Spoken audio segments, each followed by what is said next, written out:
Ya, hari ini adalah sesi pertama pelatihan GIS untuk sumber daya air, di mana akan membahas mengenai dasar-dasar sumber daya air. Nah, pada malam hari ini nanti akan diisi oleh Bapak Metrizal pada sesi pertama, dan nanti akan diteruskan saya pada sesi kedua. Sesi pertama akan menjelaskan mengenai siklus hidrologi, kemudian nanti akan saya lanjutkan mengenai ketersediaan air. Nah, nanti setelah itu baru nanti akan kita buka sesi tanya jawab. Jadi paparannya, penjelasannya nanti secara paralel, kemudian setelah itu baru nanti akan ada sesi tanya jawab. Untuk menyingkat waktu, saya persilakan Pak Metrizal, barangkali ada yang mau di share screen, sudah saya aktifkan. Silakan Pak Metrizal. Terima kasih Pak Adi. Assalamualaikum warahmatullahi wabarakatuh. Assalamualaikum warahmatullahi wabarakatuh. Mungkin saya harapkan peserta bisa nyalakan videonya aja ya, biar kelihatan kalau ada pesertanya. Bisa dibuka semua videonya, silakan.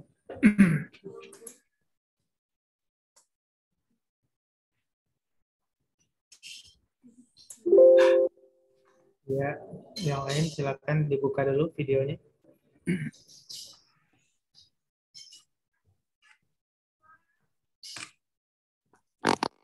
Dinyalakan kameranya, silakan.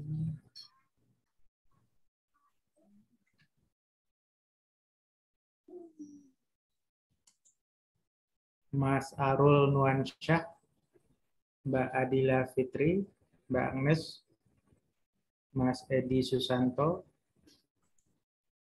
Mas Nur Arif, Mas Ahmad Fauzi, Mas Muhammad Nur, kemudian Mbak Mutia, Mas Awang, Mas Dwi Adesuk, ini Mbak Dwi Adesukmawati. Silakan dinyalakan kameranya biar lebih ini kelihatan dari sini. Pesertanya kalau nggak salah kemarin ada 40 orang, ini baru tergabung 30 orang, tambah 31. Ini 2 orang pengajar, tambah 31 peserta, yang lain belum gabung. Yang sudah gabung, sekali lagi tolong dinyalakan kameranya ya. Baiklah, saya mulai untuk materi yang pertama yang sudah disampaikan oleh Pak Adi tadi. Jadi pada hari ini ada 2 materi. Yang pertama siklus hidrologi, kemudian yang kedua yang disampaikan oleh Pak Adi yaitu tentang pengembangan air.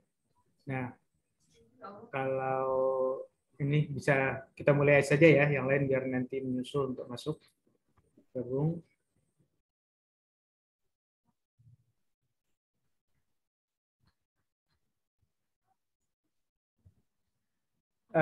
Siklus hidrologi, mungkin ini adalah materi yang sudah pernah Anda peroleh, pernah Anda dapatkan di sekolah, mungkin di SMA, atau mungkin juga di SMP barangkali.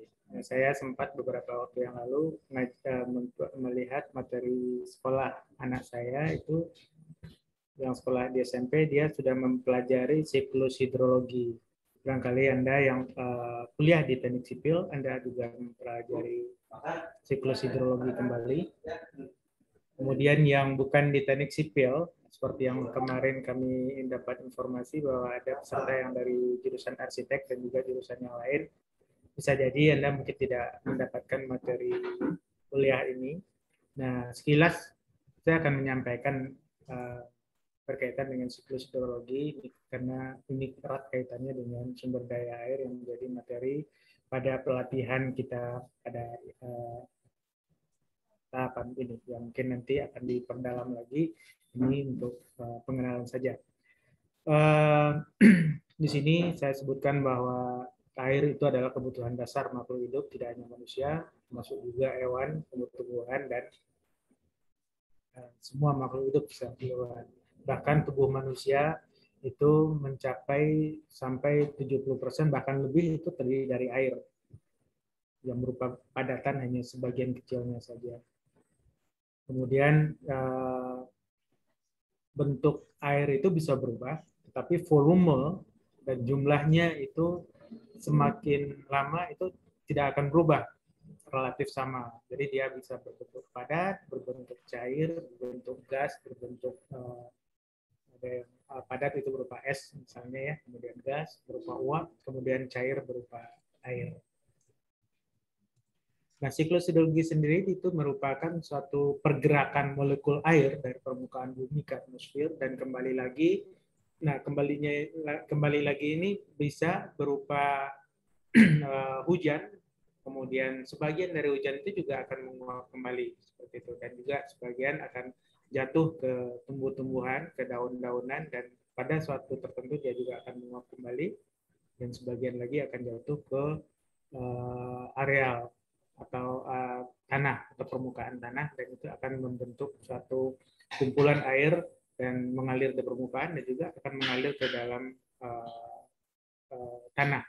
Di permukaan itu Anda sering lihat itu ada sungai, ada danau, waduk, dan seterusnya, itu tampungan buatan dan tampungan alami yang ada di permukaan tanah. Kemudian dari tampungan alami juga akan berproses lagi, sebagian juga akan meresap, sebagian juga akan mengalir ke laut. Jadi secara grafik, secara gambar sangat sederhana sebelumnya, bentuknya adalah seperti ini. Jadi ini dimulai dari penyinaran matahari. Penyinaran matahari ini akan mengakibatkan suhu udara di permukaan laut, di permukaan sungai, di tumbuh-tumbuhan, dan juga di tampungan-tampungan yang lain. Misalnya tadi saya sebutkan ada danau, ada waduk, kemudian kolam, sawah, dan sebagainya, itu akan terjadi penguapan atau evaporasi. Kita sebut evaporasi itu di permukaan air, tampungan air ya. Kemudian ada transpirasi. Transpirasi ini ada dari tumbuh-tumbuhan. Transpirasi juga akan berarti penguapan, tetapi berasal dari permukaan tumbuh-tumbuhan atau dari daun. Kemudian setelah proses evaporasi, dia akan bisa saja air itu akan menjadi, ya dia akan jadi awan, dan bisa saja terjadi hujan di lokasi yang sama. Dan sebagian juga akan terbawa oleh angin dan bergerak ke arah daratan. Kemudian di atas daratan umumnya akan terjadi hujan ketika terjadi kenaikan posisi dari awan tadi. Dia akan makin ke atas akan terjadi penurunan suhu. Ketika terjadi penurunan suhu, maka akan terjadi butiran-butiran hujan, dan itu yang kita sebut sebagai hujan, ataupun bisa jadi di tempat-tempat tertentu akan turun berupa salju. Kemudian air yang sudah berada tadi di permukaan tumbuhan dan di permukaan tanah, di sungai, danau, dan sebagainya, itu akan sebagian akan masuk ke dalam tanah, akan menambah cadangan air tanah. Mungkin cadangan air tanah nanti akan kita bahas di sesi berikutnya, mungkin nanti Pak Adi akan menyampaikan. Nah, di sini sebagian juga akan tertahan di permukaan tadi, permukaan tanah berupa tampungan-tampungan alami dan buatan, dan dia akan mengalir lagi ke laut. Nah, ini disebut satu siklus hidrologi dengan adanya faktor luar berupa penyinaran atau panas matahari. Ini tersebut siklus hidrologi yang tidak pernah berhenti. Kemudian ada beberapa istilah atau beberapa hal yang perlu kita ketahui dalam proses siklus hidrologi ini. Yang pertama adalah evaporasi. Tadi sudah saya sebutkan bahwa evaporasi itu adalah peristiwa berubahnya molekul air yang ada di permukaan bumi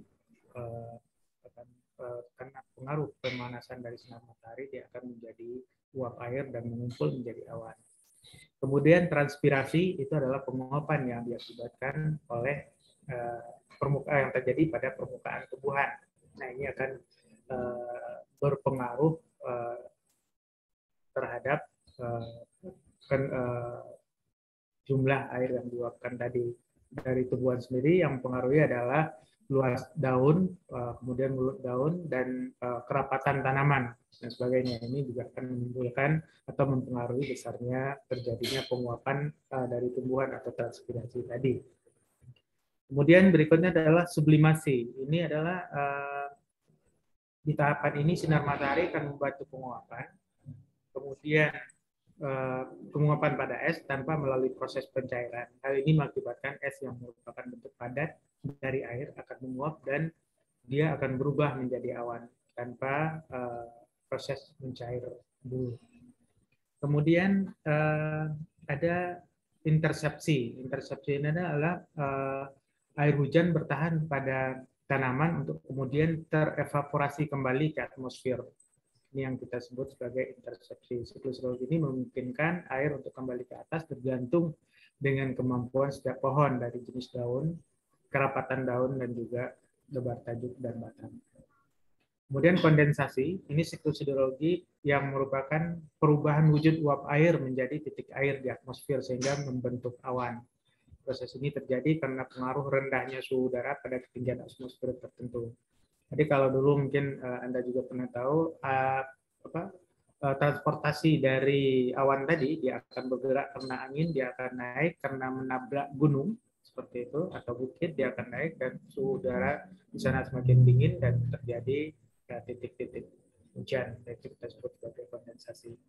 Kemudian ada adveksi. Pada siklus hidrologi ini butiran air yang berbentuk awan bergerak secara horizontal dan berpindah dari satu tempat ke tempat lain. Hal ini juga dibantu oleh pengaruh angin yang berembus. Nah, ini biasanya adalah faktor angin. Kemudian presipitasi adalah proses turunnya air ke permukaan bumi dalam bentuk hujan. Bukan hanya hujan, pada daerah yang bersuhu rendah, presipitasi juga bisa berupa salju. Kemudian runoff, ini mungkin akan sering kita gunakan nanti istilah ini. Nanti juga mungkin gampang saja sebenarnya ingatnya. Di air yang jatuh ke permukaan bumi di dataran tinggi, dia akan mengalir atau di tempat-tempat yang tinggi dia akan mengalir ke tempat yang rendah melalui sungai dan anak sungai. Atau kita sebut juga dengan limpasan langsung, runoff atau limpasan langsung kalau kita dalam bahasa Indonesia. Kemudian ada yang disebut dengan infiltrasi. Infiltrasi ini adalah merupakan proses peresapan air ke dalam tanah melalui pori-pori tanah. Di tanah itu sebetulnya tidak padat, kan ada pori-pori, ada rongga-rongga udara di antara butir-butir tanah tadi yang memungkinkan butiran-butiran air atau molekul-molekul air itu masuk ke sana, kemudian meresap ke dalam tanah, dan dia akan tersimpan di dalam tanah. Makanya itu akan bisa digunakan sebagai sumber air baik dari sumur, dari mata air, dan juga mungkin dari sumur bor misalnya. Seperti itu. Infiltrasi. Nah, ini mungkin perlu saya alih. Nah, untuk siklus hidrologi sendiri ada beberapa, ada 3 macam ya. Ada siklus hidrologi pendek, sedang, dan panjang.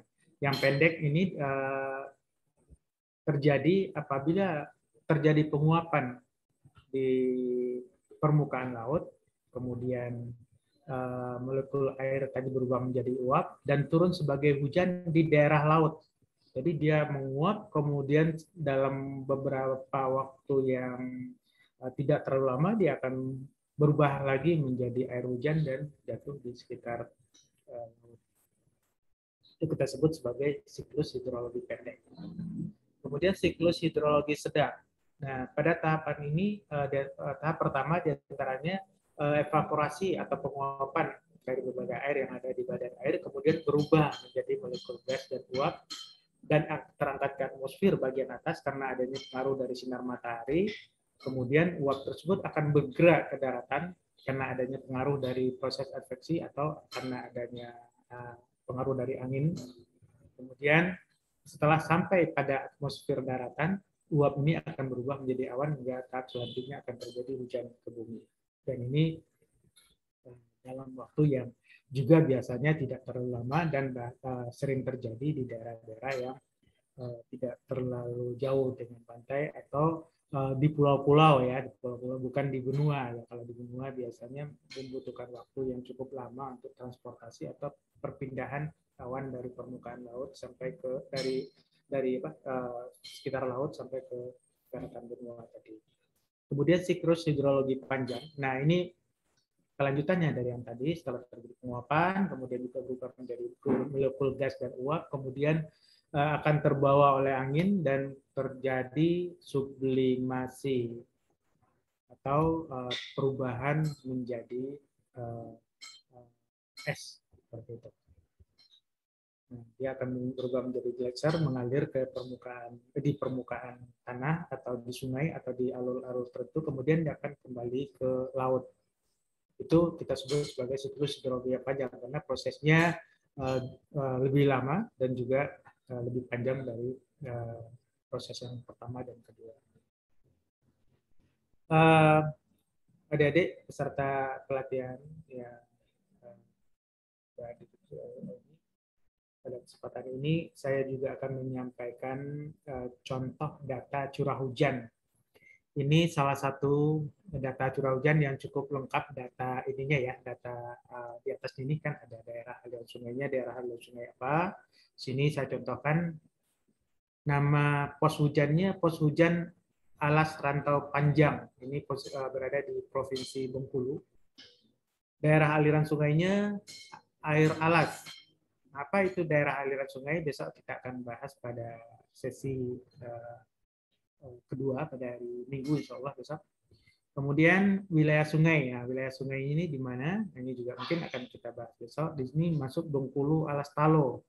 Ini ada kodenya, kode wilayah sungainya. Kemudian lokasi posnya. Lokasi posnya di Desa Rantau Panjang.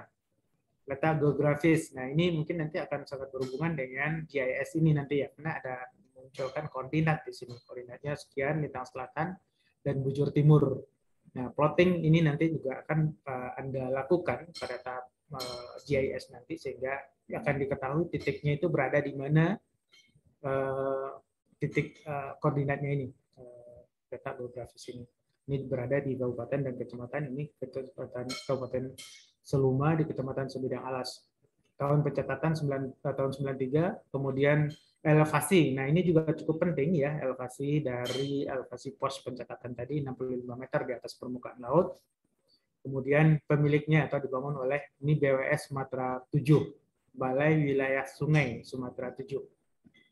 Apa itu Balai Wilayah Sungai? Nanti mungkin tahap selanjutnya akan kita pelajari. Ini ada Provinsi Bengkulu, kemudian pelaksana, ini pencatatnya siapa gitu. Di sini ada unit hidrologi dan kualitas air di BWS Sumatera 7.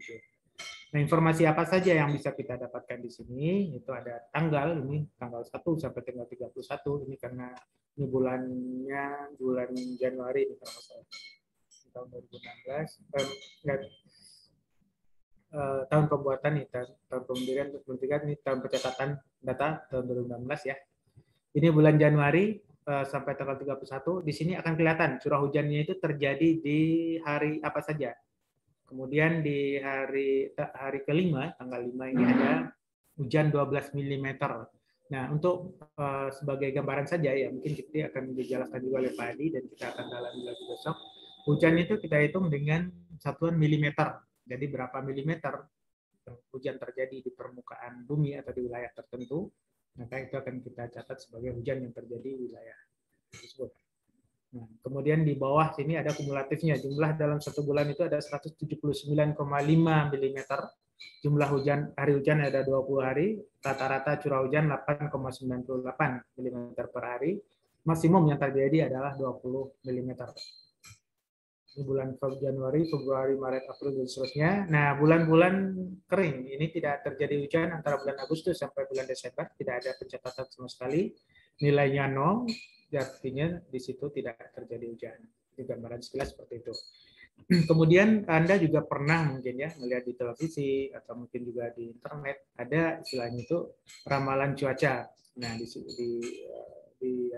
satelit itu ada yang namanya satelit cuaca dan di sini akan kelihatan akan diramalkan atau peramalan atau perakiraan ya, kalau kita sebut perakiraan terjadi hujan pada daerah-daerah tertentu. Kalau ini saya contohkan di daerah Bone Bolango ini, Gorontalo. Ini pada hari ini tanggal 6, tanggal 7, tanggal 6 ya. Ya, tanggal 6 di sini suhu udara ini 23 derajat Celcius, maksimum minimum 16 derajat Celcius. Terjadi hujan sebagian dan ini kelembapan 60%. Kemudian bisa kita lihat juga hujan jam-jaman ya, kalau di internet atau di kita bisa lihat juga jam-jaman itu berhubungan dengan kondisi cuaca tadi. Jelas seperti itu. Nah, berkaitan dengan siklus hidrologi tadi, faktor apa saja yang berpengaruh? Yang pertama itu iklim. Iklim itu ada terdiri dari beberapa, di antaranya adalah suhu udara. Semakin panas suhu udara, maka penguapan juga akan semakin banyak. Artinya potensi hujan akibat adanya uap air itu juga semakin tinggi. Kemudian kelembapan. Kelembapan juga demikian akan berpengaruh terhadap siklus hidrologi. Kemudian temperatur suhu udara, kepadatan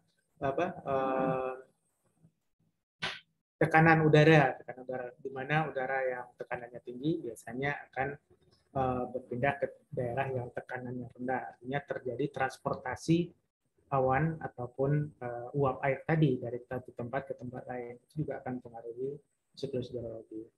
Kemudian yang kedua adalah topografi lahan. Anda juga mungkin akan banyak mendalami nanti topografi lahan ini dalam JIS ini. Nah, topografi lahan ini juga akan mempengaruhi karena semakin datar lahan, maka potensi air itu akan meresap ke dalam tanah juga semakin tinggi. Tapi semakin curam lahan atau sungai, maka potensi aliran itu semakin besar. Karena kecepatan aliran akan semakin besar pada posisi permukaan yang cukup curam. Kemudian vegetasi ya, vegetasi atau tutupan lahan ini berpengaruh juga karena mungkin pernah Anda tahu dulu bahwa lahan yang gundul atau penutupan lahan yang relatif sedikit itu akan banyak aliran air dan mungkin akan menimbulkan banjir karena runoff ya, tadi sudah ada istilah runoff, itu akan semakin besar pada lahan yang tutupannya sangat minim atau vegetasinya sangat minim. Kemudian geologi juga berpengaruh pada areal dengan kondisi geologi, kondisi tanahnya yang padat, kondisi tanahnya yang pori-porinya kecil, jenis tanahnya juga berpengaruh ya. Jenis tanah itu ada beberapa macam, mungkin tidak akan saya sampaikan di sini. Jadi ada mungkin sekilas ya tanah lempung, tanah pasir dan seterusnya, itu akan berbeda pengaruhnya terhadap siklus hidrologi tadi. Tanah pasir akan mampu meresapkan air dalam waktu yang singkat, sementara tanah lempung misalnya itu akan sulit seperti itu. Kemudian tampungan alami dan tampungan buatan. Nah, misalnya di suatu areal ada tampungan alami berupa danau, berupa sungai, ya mungkin sungai dia juga sekalian mengalir, kemudian juga ada rawa-rawa barangkali, atau tempat-tempat lain yang secara alamiah. Kemudian ada tampungan buatan, misalnya waduk, ada situ ya, kalau di provinsi di Banten, DKI itu ada kita kenal dengan situ. Kemudian ada tampungan yang lain, misalnya danau buatan misalnya. Kemudian jaringan sungai, alur alami. Semakin banyak jaringan sungai, alur alami ini, maka proses terjadinya runoff atau aliran permukaan ini juga akan semakin besar.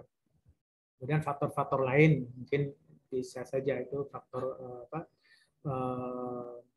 dari daerah permukiman, misalnya di daerah permukiman apabila di situ banyak sumur resapan yang dibikin oleh masyarakat, oleh warga masyarakat, maka akan terjadi infiltrasi yang cukup besar. Tapi kalau di situ pemukiman padat dan tidak ada air yang diresapkan ke dalam tanah, itu akan menimbulkan terjadinya runoff atau drainasi yang cukup besar. Itu juga akan pengaruh terhadap siklus hidrologi yang saya sampaikan tadi. Mungkin materi dari saya itu dulu saja, karena memang tidak banyak yang perlu kita bahas di siklus hidrologi ini. Nanti akan lebih detail dan lebih banyak akan disampaikan oleh Pak Adi di materi selanjutnya. Saya kira itu Pak Adi. Silakan, terima kasih atas waktunya. Assalamualaikum warahmatullahi wabarakatuh. Waalaikumsalam warahmatullahi wabarakatuh. Terima kasih Pak Medrizal atas penjelasannya mengenai siklus hidrologi. Teman-teman, sebelum saya melanjutkan apa yang disampaikan Pak Medrizal tadi, saya mengingatkan kembali untuk teman-teman yang sudah bergabung, nanti absensinya ada di Jana Badra Learning ya, seperti sudah disampaikan di pertemuan sebelumnya. Jangan lupa untuk mengisi absensinya. Kemudian berikutnya perlu saya sampaikan juga bahwa pelatihan ini sebenarnya stressingnya di GIS-nya ya, jadi sistem informasi geografik gitu. Tetapi memang dikhususkan untuk bidang sumber daya air. Jadi nanti ada kaitan-kaitan erat antara bagaimana menggunakan sistem informasi geografi itu untuk mengolah data-data yang terkait dengan pengelolaan sumber daya air. Jadi mohon teman-teman ketika nanti kami dari tim sumber daya air menjelaskan dasar-dasarnya, nanti dicermati apa yang kita sampaikan, karena nanti di pelatihan-pelatihan atau mungkin di uji kompetensi, teman-teman akan diminta untuk praktek ya. Jadi nanti mohon bisa mengikuti dengan baik. Baik, saya izin nge-share ya Pak Med ya, saya teruskan ya. Tadi.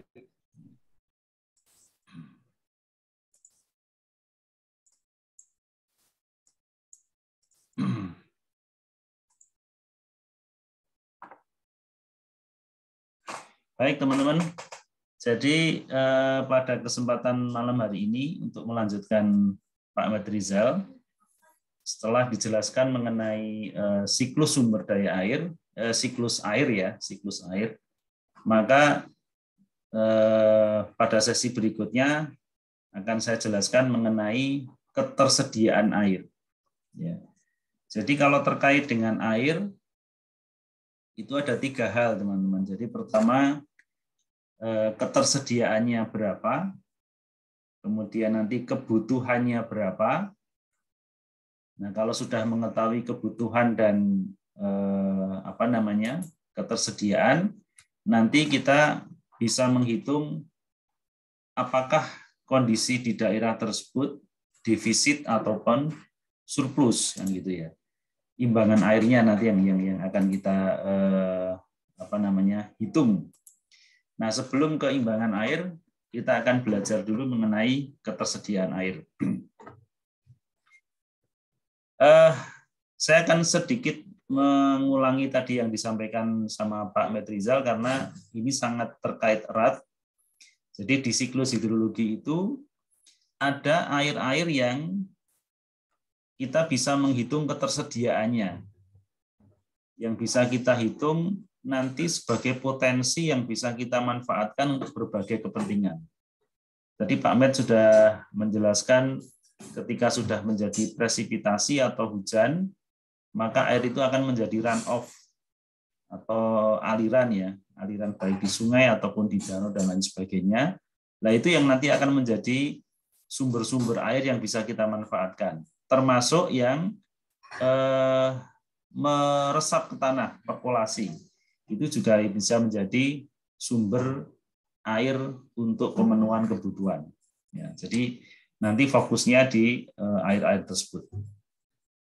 Kalau kita lihat inventarisasi air global, ya, dari grafik itu bisa kita lihat bahwa ternyata 96% lebih air yang ada di seluruh dunia itu merupakan air laut.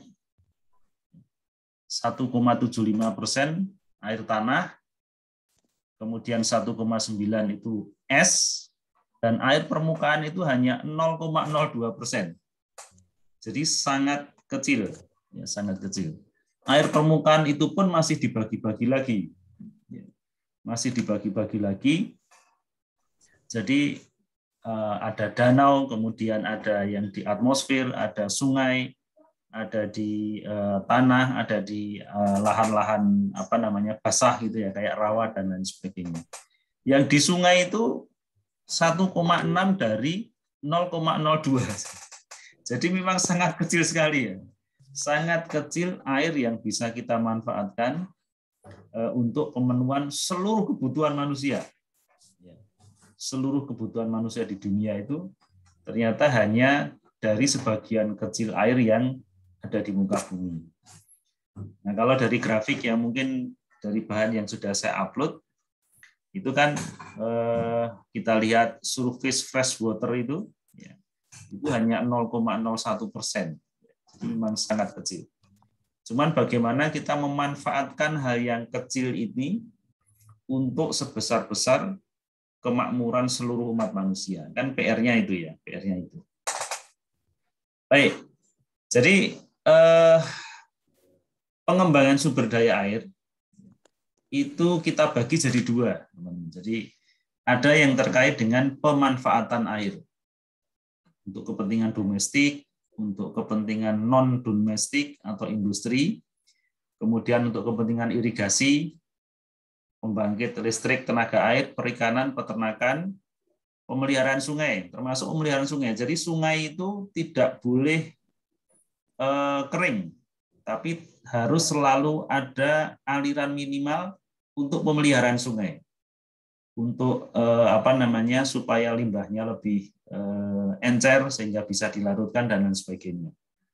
Termasuk di antara yang lain adalah untuk lalu lintas air. Nah itu kebutuhan-kebutuhan air yang terkait dengan pemanfaatan air. Tapi di sisi lain itu ada pengaturan. Nah, itu biasanya terkait dengan pengendalian banjir, dengan drainasi, dengan pengelolaan limbah. Nah, itu yang terkait dengan pengaturan. Akan tapi dalam sesi ini kita akan lebih fokus kepada pemanfaatan air. Nah, pemanfaatan air. Bagaimana kita memanfaatkan air yang ada dengan jumlah yang sedikit tadi agar bisa dimanfaatkan secara optimal. Peserta pelatihan, adik-adik mahasiswa, teman-teman mahasiswa, yang perlu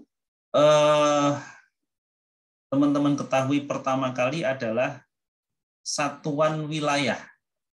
Saya menyebutkan satuan wilayah untuk analisis ketersediaan air. Jadi kalau nanti ada hitungan mengenai neraca atau imbangan air, maka akan dibandingkan antara ketersediaan dan kebutuhannya. Tapi harus ada batas wilayahnya. Nah, yang lazim kita gunakan batas wilayah untuk menghitung imbangan air itu adalah daerah aliran sungai. Tadi sudah sempat disinggung sedikit oleh Pak Med Rizal.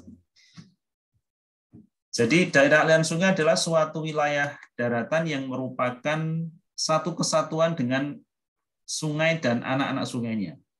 Jadi di sebelah kanan ini sudah ada gambar sungai utama, kemudian anak-anak sungainya, ya, yang berfungsi untuk menampung. Jadi kalau ada hujan, maka semua hujan yang turun di wilayah itu akan dialirkan ke sungai. Jadi garis-garis putih ini kan mengalirkan ke arah sungai ataupun anak sungai. Ya. Jadi fungsinya adalah menampung, menyimpan, sekaligus mengalirkan yang berasal dari curah hujan ke danau, kalau ada danau, atau ke laut secara alami.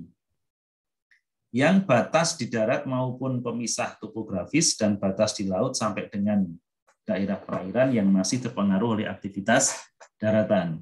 Jadi kalau kita lihat batas ini, igir punggung gunung ini merupakan batas dari das. Nah itu nanti yang akan menjadi batas hitungan kita. Kita akan menghitung ketersediaan air di situ berapa, sekaligus nanti di sesi berikutnya, hari besok, kita akan menghitung kebutuhan air di wilayah yang sama. Di wilayah yang sama. Karena kalau menghitung neraca dari dua wilayah yang tidak berhimpit, itu maka hasilnya juga tidak akan valid. Nah, dalam analisis nanti, itu di samping daerah aliran sungai, itu nanti dikenal juga dengan water district. Water district itu kalau di ilmu sumber daya air itu dikenal dengan namanya daerah layanan air. Daerah di mana daerah itu dibatasi oleh bangunan pengambilan air seperti waduk, bendung, atau pengambilan air lainnya, di mana wilayah itu bisa merupakan bagian dari das. Jadi satu das dibagi-bagi menjadi beberapa water district, atau sebaliknya, karena dasnya terlalu kecil, maka water district itu adalah gabungan dari beberapa das. Nah, itu nanti tergantung dengan tujuan pengembangannya. Yang jelas, sebelum menganalisis, kita sudah harus menentukan batas-batas wilayah. Itu sangat penting. Dan yang paling mudah atau paling dianjurkan, batas wilayah itu adalah batas wilayah bukan administratif, tapi batas wilayah hidrologis istilahnya.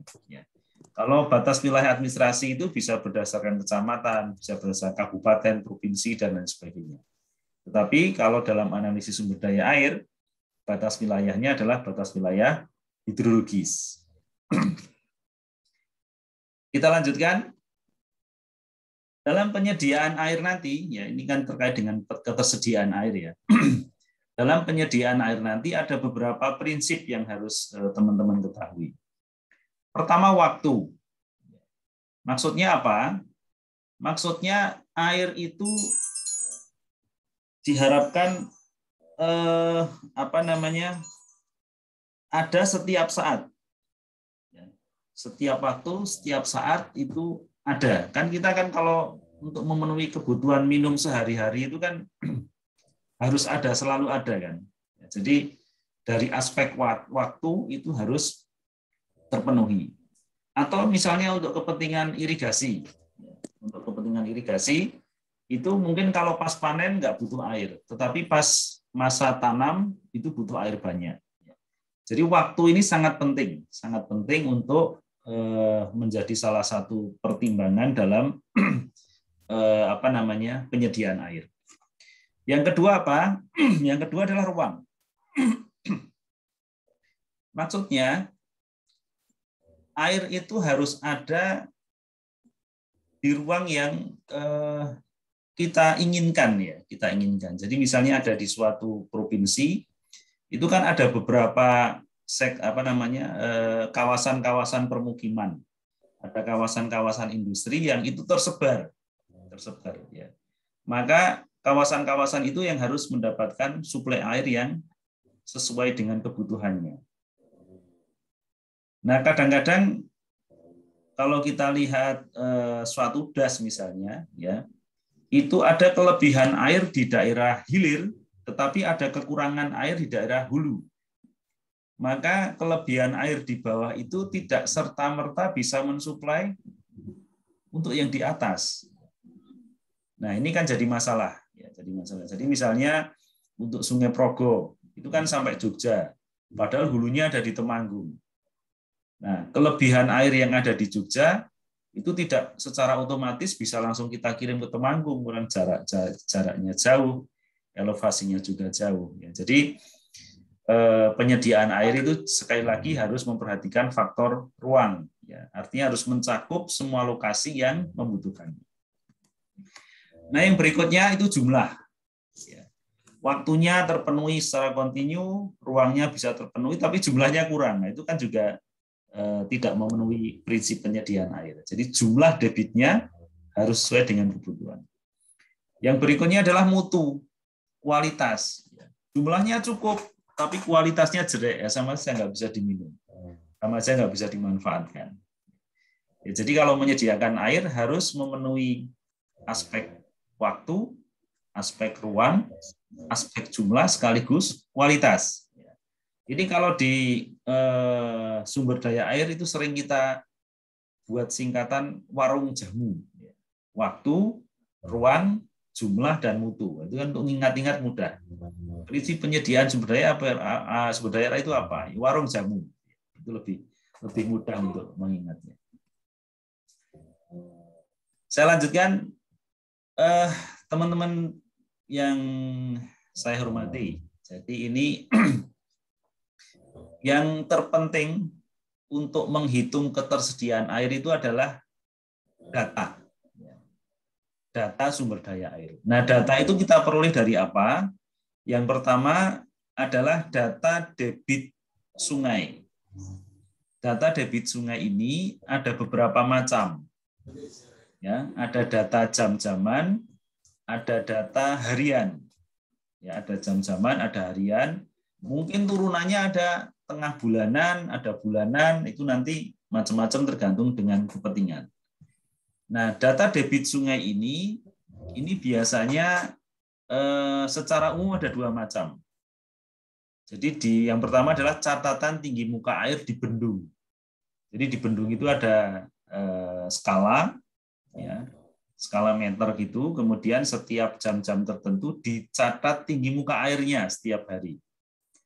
Atau ada gambar seperti yang di sebelah itu. Kalau ini adalah pencatat muka air secara otomatis atau kita sebut dengan AWLR, Automatic Water Level Recording. Itu nanti dia bisa mencatat tidak hanya harian tapi jam-jaman. Itu yang pertama adalah data debit, artinya data aliran air yang ada di sungai. Itu sangat penting untuk analisis ketersediaan air. Nah, yang kedua adalah data hujan. Tadi Pak Med sudah menjelaskan di depan, ya. Itu kalau tidak ada data debit, maka kita bisa mengukur ketersediaan air itu dengan data hujan.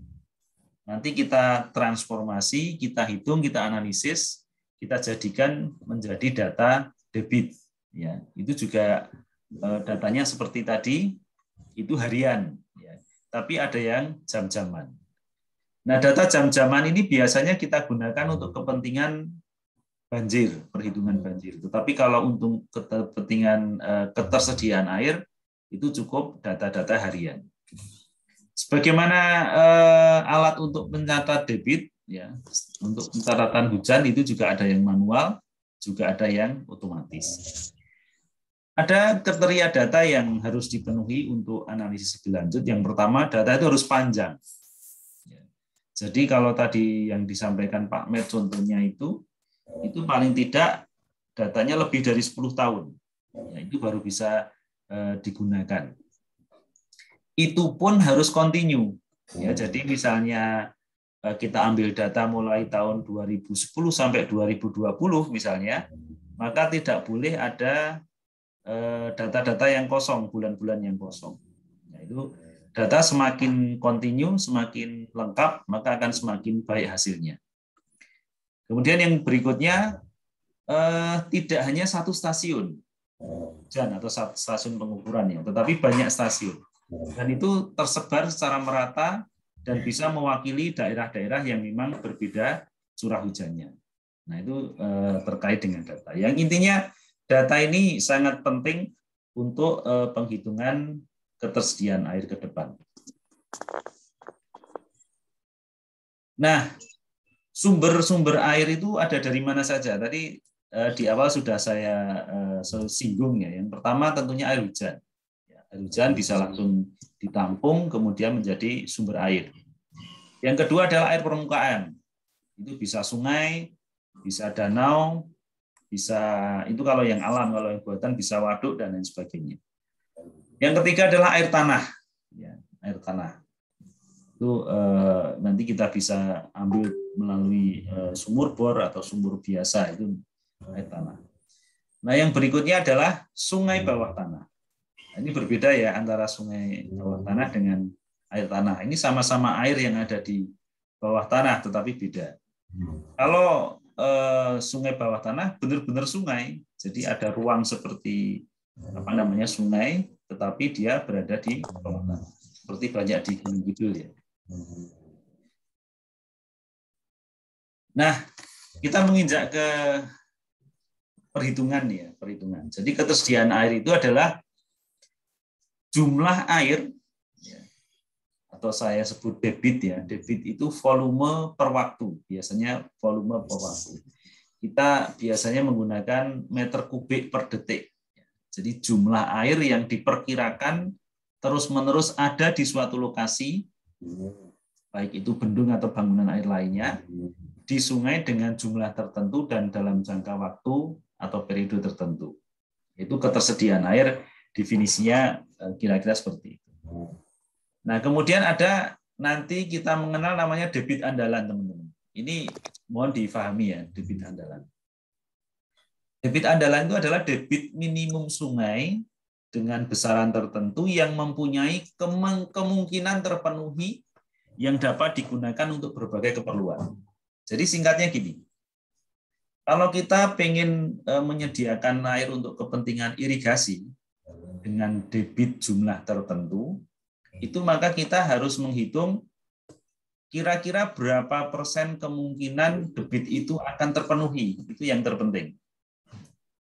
Misalnya kita bilang 100% terpenuhi, berarti kalau misalnya kita sampaikan 100% debit sebesar 5 meter kubik per detik pasti akan terpenuhi. Berarti kemungkinannya itu 100%. Sepanjang waktu 100%.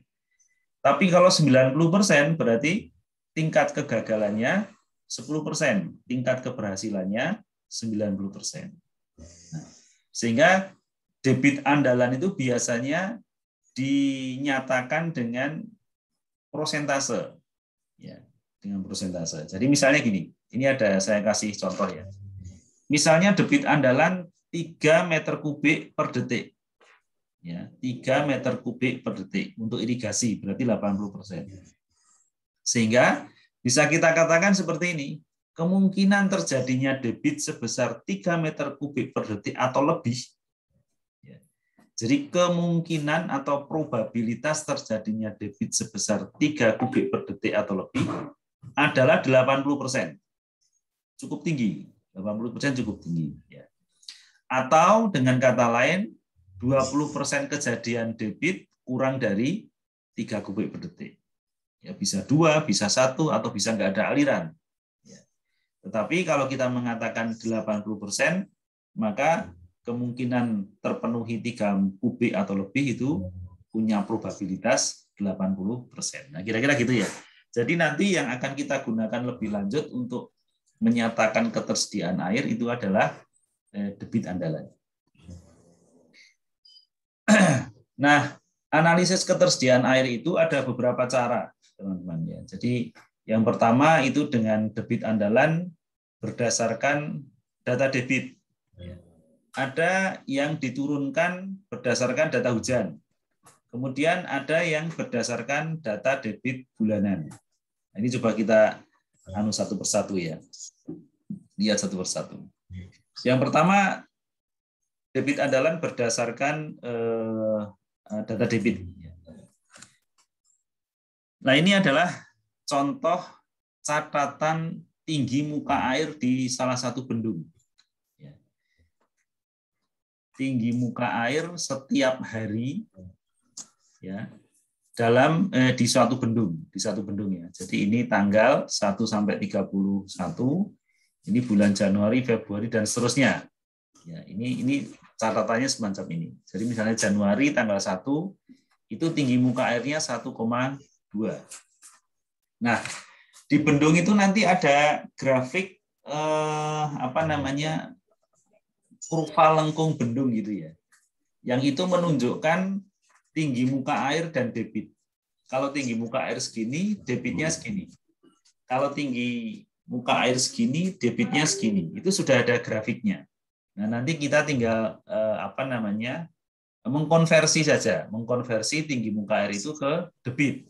Nah, sehingga dari data muka air tadi itu bisa langsung diketahui data debitnya. Ya, ini data debitnya sudah langsung diketahui per hari. Nanti di bawah itu kita bisa ketahui juga maksimumnya berapa, minimalnya berapa, kemudian rata-ratanya berapa. Itu nanti bisa kita hitung. Oke, jadi dari data catatan tinggi muka air yang ada di sungai, langsung bisa kita konversi ke debit ya, atau jumlah air yang ada di sungai tersebut.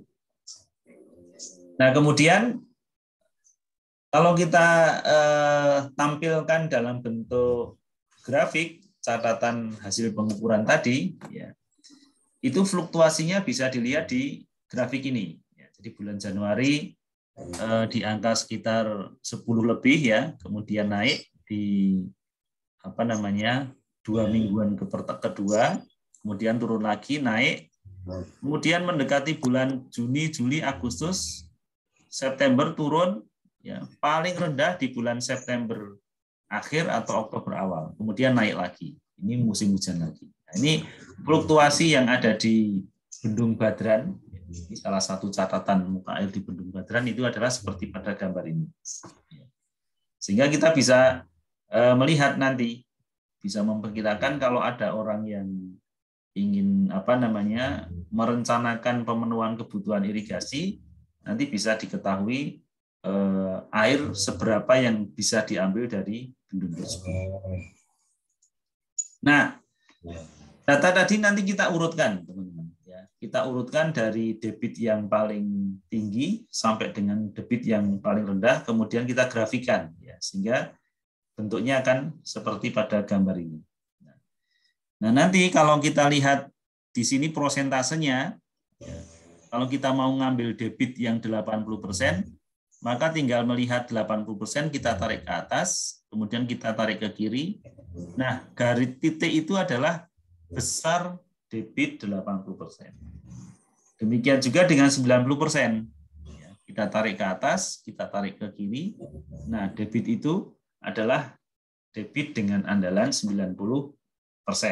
Nah, gitu ya kira-kira. Nah, sehingga setelah kita analisis lebih lanjut, maka kita bisa melihat grafik fluktuasi air, baik untuk Ki itu maksudnya andalan ya ini ya, yang di bawah ini.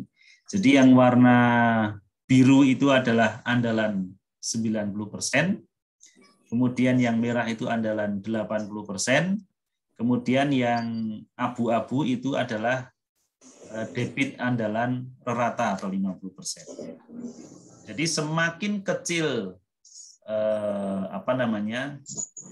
keandalannya, maka angka debitnya akan semakin gede. Karena kan kemungkinan terjadinya semakin kecil kan debitnya pasti akan semakin gede. Nah, itu cara pertama, teman-teman. Cara pertama intinya bahwa ada sungai, kemudian sungai itu dibikin bendung di situ. Kenapa bendung? Itu nanti mungkin penjelasannya di sesi yang lain ya.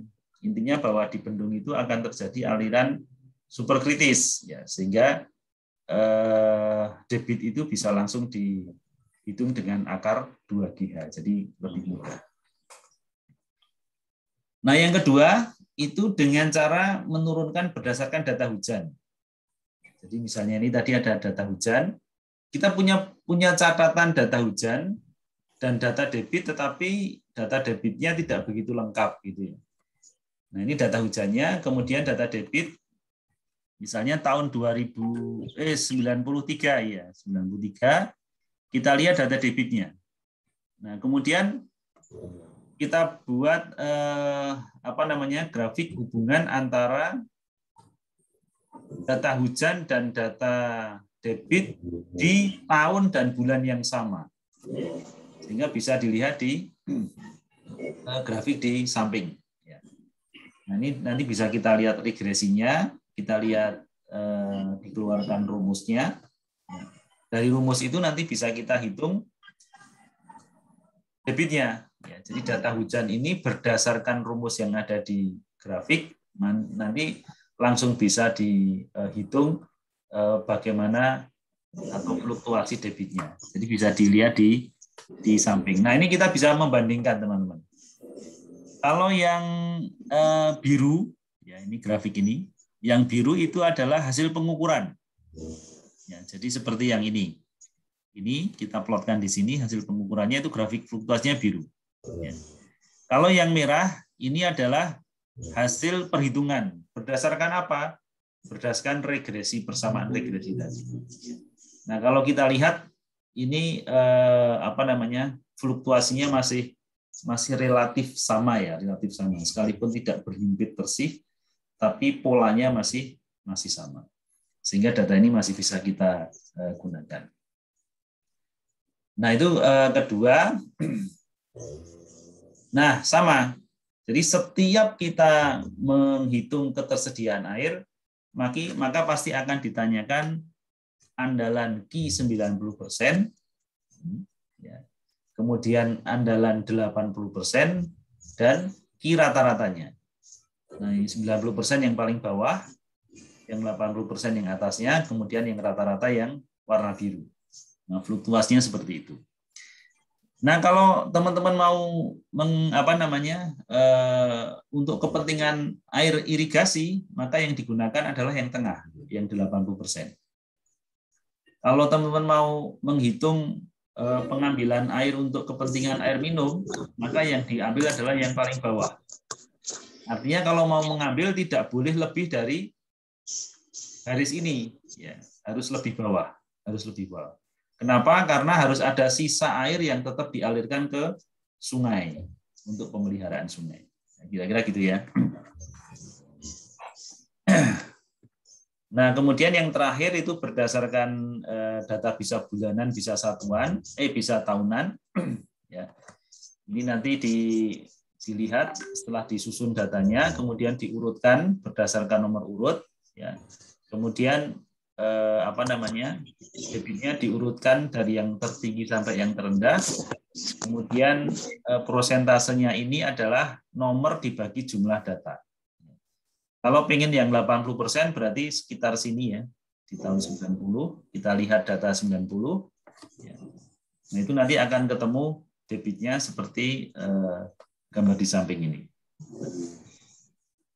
Itu beberapa cara yang secara prinsip bisa saya garis bawahi bahwa untuk menghitung ketersediaan air, terutama yang ada di sungai, ya, yang air permukaan dulu ya ini ya, air permukaan yang ada di sungai, itu yang paling akurat langsung dengan data debit, pengukuran di sungai itu yang paling akurat. Ya, bisa dengan AWLR, alat otomatis, ataupun dengan pencatatan muka air itu yang paling akurat. Ya. Tapi biasanya alat-alat pencatat air yang ada di sungai itu terbatas jumlahnya. Bahkan untuk daerah-daerah yang agak pelosok, terpencil itu nggak ada catatan air sungainya, itu nggak ada. Sehingga kita harus menghitung dengan cara lain. Gimana? Caranya adalah menurunkan atau mengkonversi data hujan dengan analisis tertentu, kita ubah menjadi data aliran yang ada di sungai dengan berbagai pertimbangan ya. Pertimbangannya diantaranya adalah luasan dasnya, kemudian jenis tanahnya untuk mempengaruhi daya resapnya dan lain sebagainya. Yang intinya nanti dari data hujan itu bisa kita hitung data debit ketersediaan airnya. Nah, yang tadi kita hitung itu adalah ketersediaan atau saya sebut dengan potensi, teman-teman. Ya, potensi.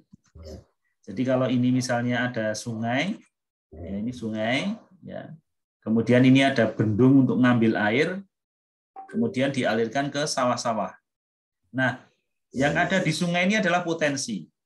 Ini sebagaimana yang ada untuk pengambilan air minum, ya, dari gunung, ini sungai, kemudian diambil, diolah, ya, diolah, kemudian ditampung, nanti baru didistribusikan ke para pengguna, baik permukiman ataupun gedung-gedung.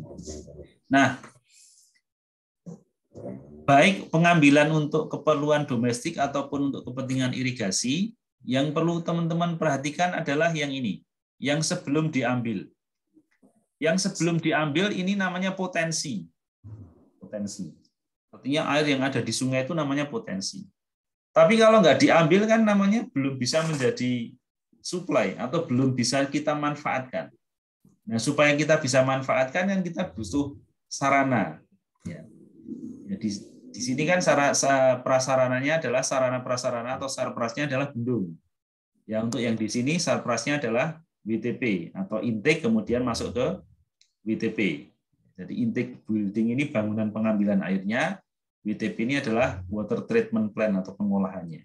Nah, harus dibedakan antara air yang menjadi potensi yang masih di sungai dengan air yang diambil. Bisa jadi yang di sungai ini debitnya 100 kubik per detik, tapi yang diambil hanya misalnya 20, sehingga masih ada yang limpas ke sungai 80 kubik per detik. Nah, Sehingga kita bisa katakan potensinya sebenarnya 100, tapi hanya kita manfaatkan 20. Ya. Sehingga real supply-nya itu adalah 20, real supply-nya 20, kemudian potensinya 100 sehingga masih limpas 80. Nah, itu yang harus dibedakan ya. Ya, yang dibedakan. Nah, ini ada beberapa bangunan ya, ada beberapa bangunan. Kalau ketersediaan debit air itu lebih besar dari kebutuhannya gitu ya. Jadi lebih besar dari kebutuhannya, maka perlu dibangun mohon maaf ini bendung, ini bukan bending ya, bendung. Maksudnya kalau ketersediaan airnya itu lebih besar, jadi air yang di sungai itu lebih besar daripada yang mau diambil, maka cukup bendung. Namun jika sebaliknya, artinya kalau debit air yang ada di sungai itu lebih kecil daripada yang kita butuhkan, maka kita perlu bangun waduk untuk menambah cadangan tampungan air ketika musim kemarau. Ya, jadi gitu prinsipnya gitu ya. Sehingga fungsi bendung itu hanya untuk menaikkan muka air, tapi kalau waduk itu fungsinya untuk tampungan air. Nah, itu contoh, ini ada waduk Jati Gede ini untuk tampungan air. Tapi kalau bendung hanya menaikkan muka air saja.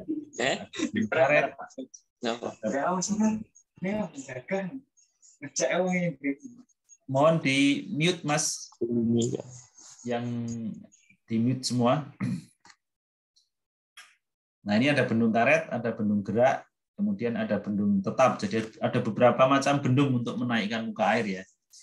Ini tergantung dari kepentingannya. Ini beberapa contoh. Nah, kemudian ini yang tadi saya sampaikan di skema irigasi sama pemanfaatan air minum tadi. Antara potensi dan real supply itu yang harus teman-teman pahami. Yang garis biru ini adalah garis ketersediaan air dengan keandalan 90%. Fluktuasinya seperti ini, mulai dari bulan Januari, Februari, Maret, April, Mei, sampai Desember. Ya, ini berfluktuasi sesuai dengan kondisi curah hujannya. Ya. Nah, tetapi sebenarnya ada real supply yang diambil. Ya, contohnya ini. Contohnya misalnya untuk kepentingan domestik, pemenuhan kebutuhan air bersih, itu misalnya diambil 0,5 meter kubik per detik, maka garisnya di sini, lurus. Nah, yang merah itu berarti real supply-nya, pengambilannya, sedangkan yang biru ini adalah potensi airnya. Nah, sehingga masih ada sisa. Sisanya ya selisih antara merah dan biru ini, ruang ini. Ya. Ruang ini adalah air yang masih terbuang di sungai yang bisa dimanfaatkan oleh wilayah-wilayah yang ada di sebelah hilirnya. Ya, karena di sebelah hilirnya masih banyak yang akan membutuhkan. Ya, sehingga ketika kita mengambil suatu kebutuhan air harus memperhatikan daerah yang ada di hilir. Ya. Sebelum saya tutup ini ada satu lagi. Jadi tadi kan sumber air itu ada air hujan, kemudian ada air permukaan, ada air tanah. Nah, air tanah itu sebenarnya sudah ada petanya. Ini adalah peta contoh ya nih. Ini peta cekungan air tanah yang ada di Pulau Jawa.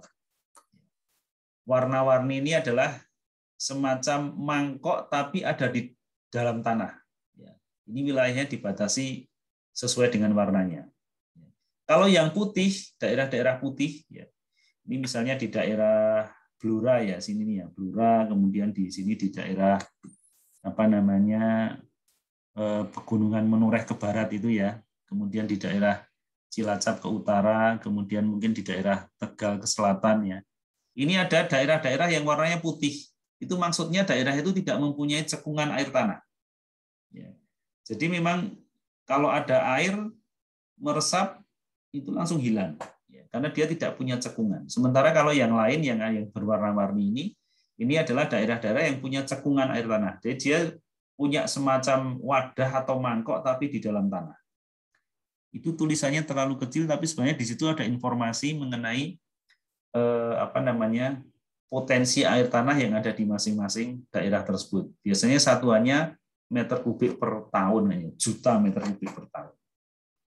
Nah, itu yang nanti bisa kita manfaatkan untuk sumur dan lain sebagainya. Sekalipun di regulasi saat ini pemanfaatan sumur untuk kebutuhan pemenuhan kebutuhan air itu sedikit demi sedikit dikurangi ya.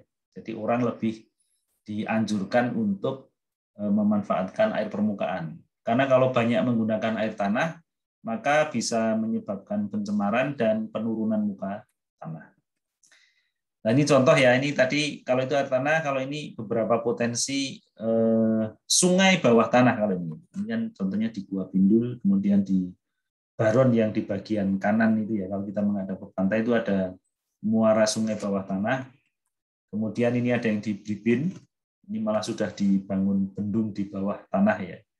Ini contoh-contoh sungai bawah tanah yang ada di beberapa tempat. Itu teman-teman yang bisa saya sampaikan.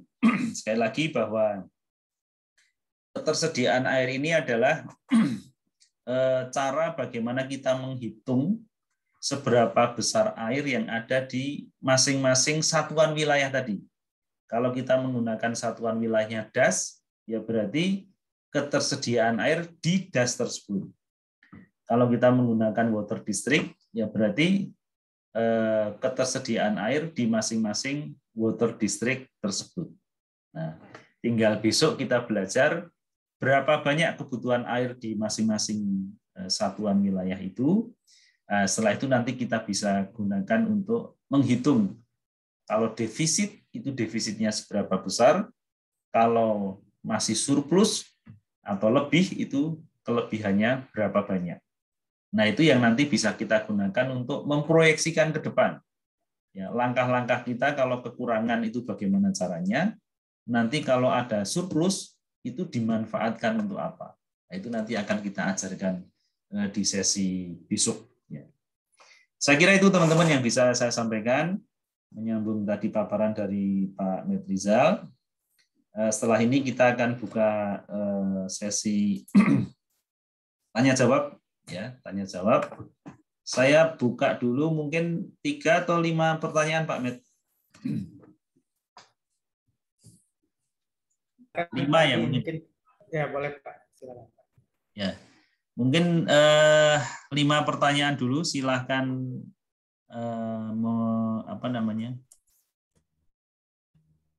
lambaikan tangan atau ngasih reaction itu. Kalau ada yang mau ditanyakan. Atau menyebutkan nama, silakan.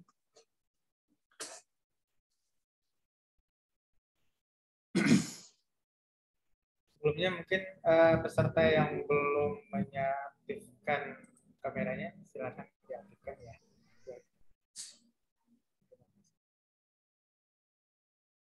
Kalau nggak ada yang bertanya, nanti kita tanya soalnya.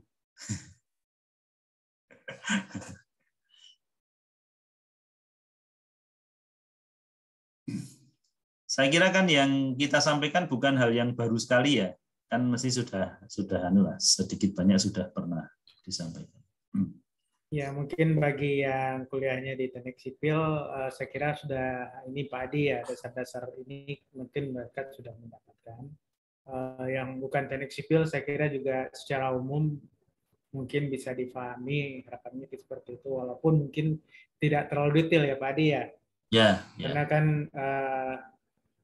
seperti tadi kalau siklus hidrologi memang sangat sederhana, saya juga menyampaikannya dengan sangat sederhana karena tidak banyak yang perlu kita tahu di situ.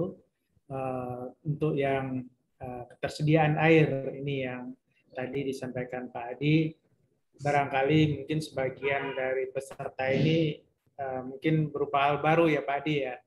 Jadi nggak masalah. Ini kan yang pasti target kita kan tadi seperti disampaikan di awal oleh Pak Adi adalah untuk GIS-nya. Karena ini berkaitan dengan sumber daya air, jadi kita juga harus menyampaikan dasar-dasarnya, perhitungan-perhitungannya. Mungkin besok juga kita akan banyak belajar menyampaikan perhitungan-perhitungan juga. Jadi kami harapkan dari peserta juga bisa mengikuti, walaupun mungkin tidak 100% paham, tapi mungkin setidaknya bisa mengarah ke itu karena kita targetnya di sumber daya air tadi.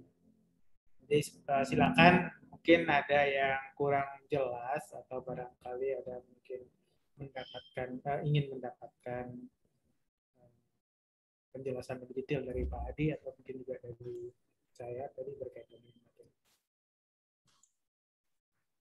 Sebaiknya pakai lampian tangan di reaction ya kalau mau tanya ya, atau biar kelihatan. Ya bisa lambai tangan atau mungkin juga bisa langsung diaktifkan mikrofonnya ya Pak Adi ya. Yeah. Ya silakan adik-adik, Mbak, Mas, ada yang mau ditanyakan atau mungkin masih agak bingung? Ya Mas Azan, ada yang mau ditanyakan, silakan. Assalamualaikum warahmatullahi wabarakatuh. Waalaikumsalam. Nama saya Zlan Yusuf, saya dari Universitas Teknologi Yogyakarta, jurusan Teknik Sipil. Saya ingin bertanya Pak, mengenai analisis ketersediaan sumber daya air. Nah, itu kan nanti kita berhubungan dengan ARGIS ya Pak. Nah, kira-kira untuk menganalisis hal tersebut itu, ketersediaan itu didapat dari hasil digitasi pada area yang kita peroleh atau bagaimana Pak? Serta datanya itu kan tadi seperti yang dijelaskan kayak data hujan dan lain-lain itu Pak. Itu dimasukkan di ARGIS-nya atau dari data ARGIS yang kita hitung secara manual Pak? Terima kasih. Ya baik. Selanjutnya Mbak siapa tadi ya? Ini tadi ada yang mau tanya, Mbak Handika. Oh Mas Handika ya. Ini lewat chat tadi pertanyaan. Cara kita mengukur dan memprediksi rata-rata dan curah hujan. Oke. Ada lagi?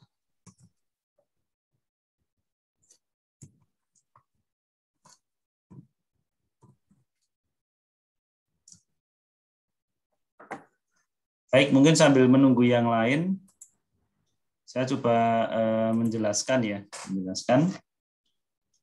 Dari ITY terus ya Mas, namanya? Ezlan Yusuf Pak. Oh Ezlan, ya, oke, Ezlan. Yang bertanya barangkali nanti dapat door prize Mas. Ya baik, jadi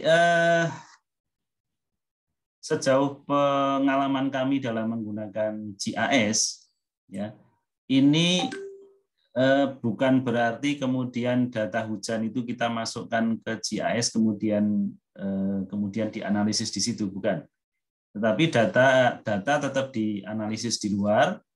Tetapi untuk mempercepat analisis itu kita menggunakan fasilitas GIS. Contoh untuk mendeliniasi batas-batas das.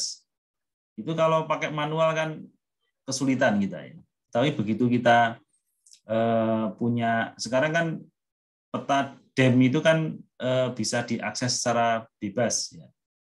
Nah, kalau kita sudah bisa mendownload peta DEM, kemudian kita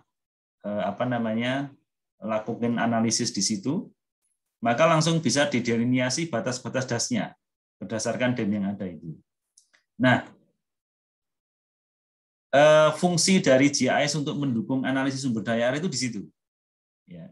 Jadi bagaimana ketika kita butuh peta das, bisa langsung kita buat. Kita butuh peta sungai, bisa langsung kita deliniasi, kita buat. Ya. Termasuk misalnya kalau kita di dalam satu das itu ada 5 stasiun hujan yang berpengaruh. Nah itu nanti untuk menghitung kan butuh kita hitung. Stasiun 1 itu berapa persen pengaruhnya, stasiun 2 berapa persen. Nah, itu kan nanti kita menggunakan GIS untuk apa? Untuk menghitungnya. Intinya bahwa GIS itu adalah seperangkat sistem informasi geografis yang digunakan untuk mendukung agar analisis dalam penghitungan sumber daya itu jauh lebih cepat. Tapi perhitungannya sendiri, misalnya hujan dan sebagainya, itu dihitung di luar.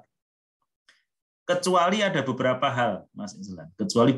Contoh, kita punya data debit, kemudian kita punya data topografi, kita masukkan di GIS, maka ketika kita running nanti kita bisa lihat misalnya untuk menghitung sebaran banjir, itu bisa.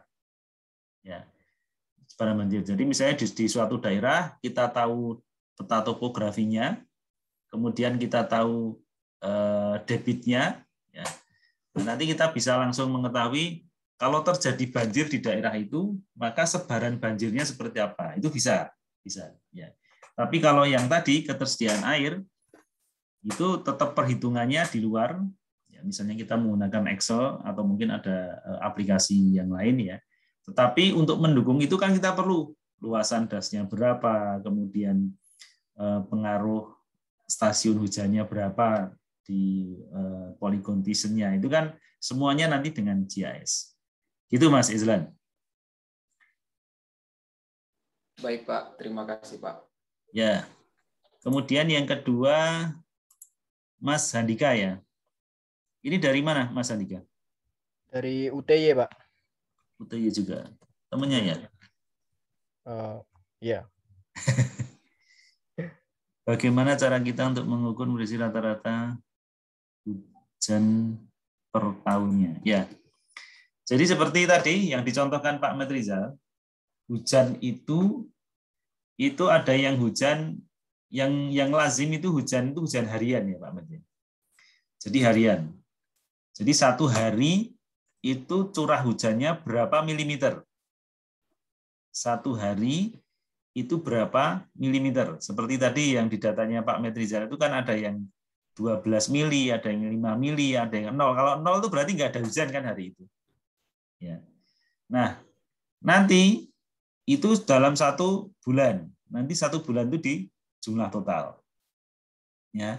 Kemudian di bulan Februari, Maret dan seterusnya itu ada nilai-nilainya semua. Nah, itu kan yang ditanyakan adalah mengukur dan memprediksi rata-rata curah hujan per tahunnya gitu ya. Yang biasa kita lakukan itu bukan tahunan Mas, tetapi bulanan. Fluktuasinya itu bulanan atau tengah bulanan. Karena ada bulan-bulan di mana air itu surplus karena banjir hujan gitu ya. Tapi ada bulan-bulan tertentu yang justru kurang atau defisit. Jadi rata-ratanya itu bukan tahunan. Kalau tahunan kita nanti nggak bisa mengetahui kapan terjadi defisit, kapan terjadi surplus gitu ya. Nah, tetapi biasanya bulanan atau lebih kecil lagi, tengah bulanan. Atau di beberapa daerah itu ada yang 10 harian, itu ada yang 10 harian. Jadi setiap bulan dibagi 10 gitu. Nah, ya kalau ingin menghitung rata-rata ya tinggal di rata-rata saja. Jadi dalam 1 tahun itu dijumlah, ya. Kemudian kalau kita ingin mengetahui berapa milimeter per harinya kan satuannya biasanya per hari. Itu tinggal dibagi jumlah harinya. Kalau bulan ya berarti misalnya Januari ya dibagi 31. Teman-teman bisa membayangkan kalau misalnya dalam 1 bulan itu ada misalnya taruhlah 50 misalnya ya. Misalnya 50 mili. 50 mili itu kalau dijadikan meter ya. Berarti dikali berapa itu Pak Met? 1000 ya? 50 ya kali 10 kali 1000 Pak. Berarti, kali 1000 kan? Iya. Berarti kan atau kalau senti ya berarti kan 5 senti lah. Kita kan bisa bayangkan ya 5 senti itu berapa. Berarti sebulan itu air yang turun ke bumi di daerah itu adalah 5 senti tebalnya Mas. Tebalnya ya. Tinggal mengalihkan luasan dasnya yang ada di situ. Ya, kalau luasannya misalnya sekian ribu meter persegi ya tinggal mengalihkan. Ya, berarti jumlah air yang ada di situ ya segitu rata-rata. Gambarannya seperti itu. Gambarannya seperti itu. Gitu Mas. Jadi intinya kalau pengen mengetahui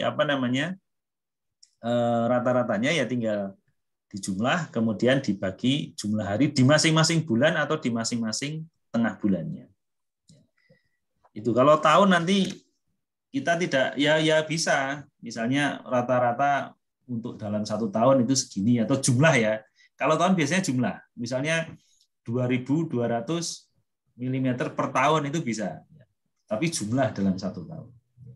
Tapi kalau setahun itu kan hanya bisa menggambarkan gambaran umum, tapi nggak bisa menggambarkan secara detail bulan per bulan kondisinya seperti apa. Itu Mas kira-kira ya. Iya Pak, terima kasih ya Pak. Sama-sama. Kemudian nih Kelvin Gia ini Mas atau Mbak ya? Mas Pak. Dari mana Mas Kelvin? Dari Jana Madra Pak. Ya. Dari UCP. Menggunakan kira-kira untuk keakuratan output. Ya. Ya. Kalau terkait dengan akurasi ya, akurasi itu kan nanti tergantung dari peta yang kita gunakan, Mas. Sumber petanya, sumber peta. Ya. Sumber peta itu nanti sudah ada ukurannya. Kalau misalnya dia dari Landsat, ya, itu nanti dia ukuran pikselnya segini. Kemudian nanti bisa digunakan untuk membuat peta paling gede itu bisa sampai skala 1:100 atau 1:50, nah, itu kan ada. Saya tidak terlalu hafal ya. Nanti besok akan dijelaskan lebih detail sama Mas Rajib sama Pak Nindyo itu. Ya. Tapi yang jelas outputnya, keakuratannya itu kalau sampai saat ini saya pernah menggunakan untuk memetakan sedimen yang ada di Merapi ketika Merapi meletus tahun 2010 ya itu ya waktu itu ya. Itu bisa sampai 1 piksel itu hanya 1 meter. 1 piksel 1 titik di peta, ya, di gambar TIFF-nya itu 1 piksel ya namanya ya. Itu mewakili 1 meter persegi. Berarti kalau kita berdiri di sana itu ya kelihatan kepalanya itu. Ya. Berarti kalau itu kan anunya cukup detail. Tapi ada yang misalnya Landsat, ya, itu kan ada yang 1 piksel mewakili 25 kali 25. 25 meter kali 25 meter. Itu kan berarti lebih tidak detail, ya, lebih kasar kan, lebih kasar.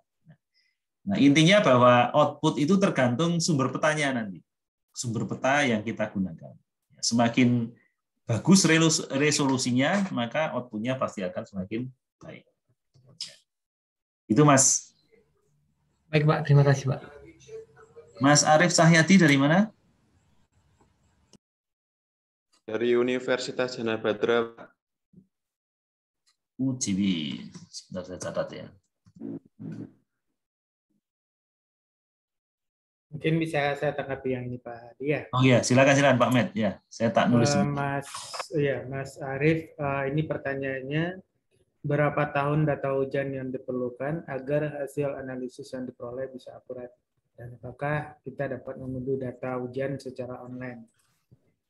Tadi sudah sempat disampaikan Pak Hadi bahwa minimal data yang kita gunakan itu sebaiknya 10 tahun minimal.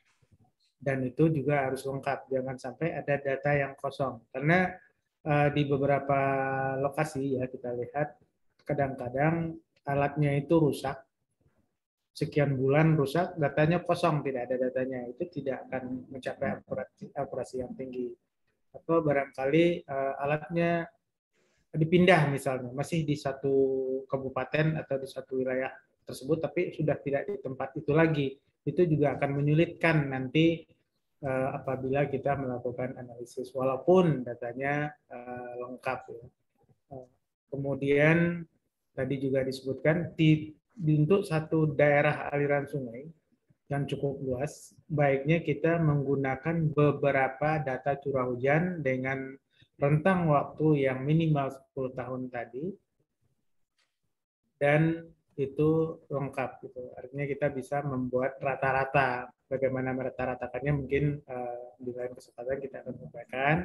Jadi katakanlah dalam satu das ada 3 data stasiun pengukuran curah hujan. Kita bisa menghitung rata-ratanya seperti apa. Ada beberapa metode itu. Mungkin kalau yang di kuliahnya di teknik sipil sudah pernah belajar juga ya, ada rata-rata aljabar, ada polygonization, ada iso Hayat yang biasanya kita gunakan. Dia ada tadi ringkasnya butuh data 10 tahun dan itu harus lengkap ya minimal. Tapi ada kalanya di suatu tempat itu stasiun curah hujannya baru berdiri mungkin 5-6 tahun. Apa yang harus kita lakukan ya kita analisis dengan datanya menggunakan data tersebut itu saja gitu, walaupun tingkat akurasinya juga semakin rendah. Katakanlah mungkin suatu daerah yang baru berkembang ya kita hanya mendapatkan data curah hujan 5 tahun terakhir, dan ini harus diingat itu tahun terakhir harus terpakai ya, artinya kalau sekarang tahun 2021 ya minimal sampai tahun 2020 itu sudah ada data. Jangan sampai kita gunakan 10 tahunnya itu antara tahun 2005 sampai 2015 misalnya, atau 2014 ya kalau 10 tahun. Jadi antara 2015 sampai 2020 itu kosong. Itu jadinya akurasinya juga akan semakin berkurang. Berkaitan dengan pertanyaan yang kedua, apakah kita bisa mendownload secara di internet, itu sejauh ini untuk data curah hujan harian itu belum bisa di-download internet. Bahkan mungkin ya Pak Adi mohon dikoreksi nanti kalau salah, di BMKG pun mereka tidak mengeluarkan data curah hujan harian.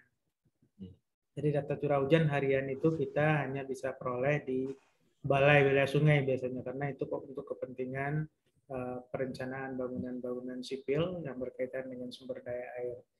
Pengalaman saya di beberapa tempat dari tidak hanya di Jawa, di Sumatera, bahkan sampai ke Papua pun kita koordinasi dengan BMKG untuk meminta data curah hujan harian, mereka tidak memberikan atau alasannya tidak ada izin dari instansi yang bersangkutan. Bahkan sebetulnya mereka hanya memberikan data curah hujan bulanan ya kalau nggak salah ya Pak. Itu pun dengan harga yang cukup tinggi ya kalau di BMKG. Harganya itu luar biasa. Jadi satu lembar kalau nggak salah dulu SK Menteri itu menyebutkan surat edaran atau surat keputusan dari Menteri Perhubungan waktu itu satu lembarnya 60.000 kalau nggak salah. Nah, kalau kita butuh data 10 tahun, itu kita butuh 600.000 kan. Kalau di situ ada 5 stasiun curah hujan yang kita gunakan, kita harus mengeluarkan uang 3 juta rupiah berarti. Ya berapa tuh? Ya, 3 juta rupiah ya. Padahal biasanya untuk pekerjaan-pekerjaan, ya boleh saya sebutkan ya, untuk pekerjaan konsultan yang biasanya kita menggunakan data curah hujan ini, anggaran untuk data sekunder itu tidak banyak, biasanya terbatas, dan itu juga akan menyulitkan. Jadi apabila kita melakukan studi di suatu tempat, akan lebih baik kita menggunakan data curah hujan dari Balai Wilayah Sungai. Untuk sejauh ini data Balai Wilayah Sungai saya kira mungkin cukup lengkap ya. Barangkali ada yang mungkin 5-6 tahun terakhir baru ada datanya, tapi paling tidak mereka datanya ada terus gitu, tidak bolong-bolong. Yang lebih kompeten sebenarnya BMKG, cuman ya itu tadi kita akan kesulitan. Mungkin itu jawaban dari saya. Untuk yang berikutnya silakan Pak Adi. Ya, Pak, terima kasih. Ya, ini sekalian dari Pak Mas Rosid, Ahmad Rosid ya. Dari mana Mas Rosid ini? Janda Badra. Oh, Janda Badra juga ya. Oke. Ya, intinya kalau terkait dengan jumlah stasiun ya semakin banyak semakin bagus. Ya. Tapi kalau adanya satu, asal itu masih di dalam das itu ya, di dalam das itu masih apa namanya, masih mewakili ya, merepresentasikan kondisi yang ada di situ. Tapi semakin banyak itu pasti semakin bagus. Ya. Karena sebenarnya kan sama-sama di das. Ya, saya kasih contoh misalnya di Das Progo ya. Das Progo itu kan mulai dari Kabupaten Temanggung, Kabupaten Magelang, Kota Magelang, kemudian ada yang masuk Sleman, ada yang masuk Bantul gitu ya. Nah, itu kan kondisi iklimnya sangat berbeda. ya, antara yang di daerah hilir dengan daerah hulu. Kondisi curah hujannya juga sangat berbeda. Sebenarnya ya realitasnya seperti itu. Tapi kalau misalnya di das yang seluas itu cuma ada stasiun hujan, satu stasiun hujan, ya nggak apa-apa, gimana lagi, karena adanya itu. Sehingga kita bisa mencari misalnya datanya diperpanjang. Ya, jadi tadinya misalnya 10 menjadi 15 atau 20 tahun.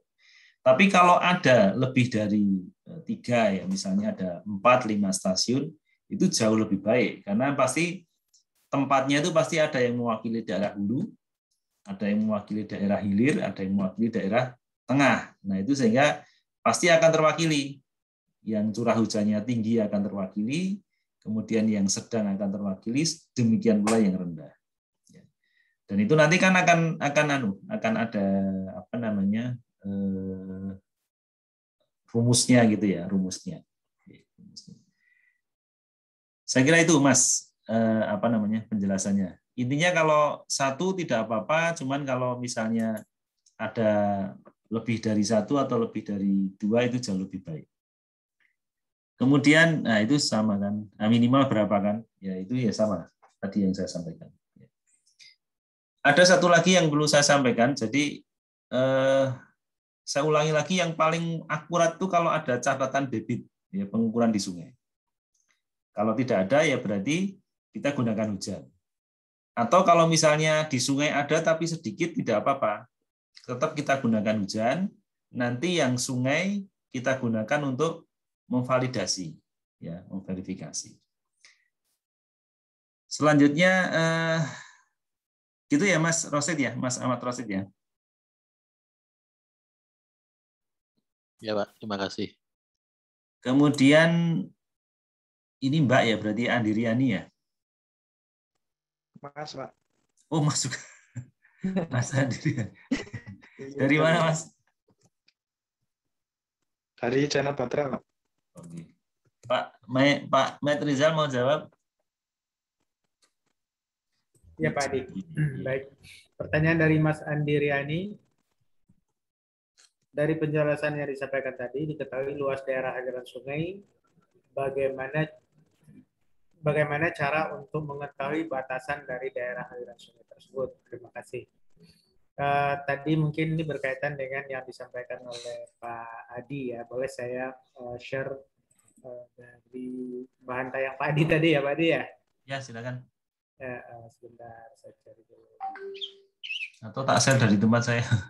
Oh iya, ada ini. Ada. Ada.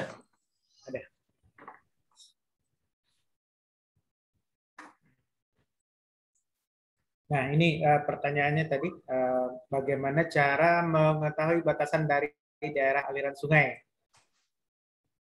Nah, untuk daerah aliran sungai, karena prinsipnya tadi adalah suatu wilayah dataran yang merupakan satu kesatuan dengan sungai dan anak-anak sungainya yang berfungsi menampung, menyimpan, dan mengalirkan air yang berasal dari curah hujan ke danau atau ke laut secara alami, yang batas di darat merupakan pemisah topografis, dan batas di laut sampai dengan daerah perairan yang masih terpengaruh aktivitas daratan.